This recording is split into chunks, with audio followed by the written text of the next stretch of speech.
ईद के जनाब दोनों लंघ नाल रेट बहुत ज़्यादा नहीं। कोई भी जानवर 1 लाख की कम, 1.5 लाख, 1,35,000, 1,40,000 इस कम कोई रेट नहीं। इसका जायज़ होना कोई जानवर लाइए, लेकिन आज का रेट बहुत ज़्यादा है। इसमें चांद रात इंशाअल्लाह आखिरी दिन आवेंगे। क्योंकि ये होता है कि लोग जिन्होंने जल्दी होती है, पानी सुबह होती है, वो फिर रेट या बहुत ज़्यादा हाई हो जाते हैं या रेट बहुत ज़्यादा नरम हो जाते हैं। आज की मंडी जनाब तेज ही है, खरीदने वाले आखिर तेज है, बेचने कह रहे हैं कि मच्छी है। फिर आखिर दिन पता लगेगा कि मंडी और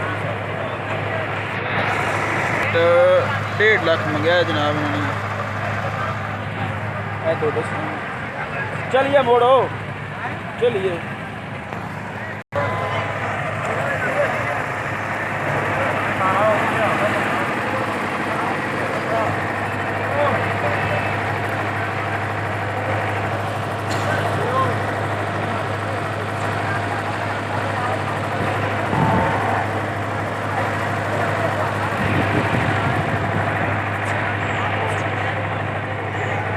लाइटें जला लें जनाब। अज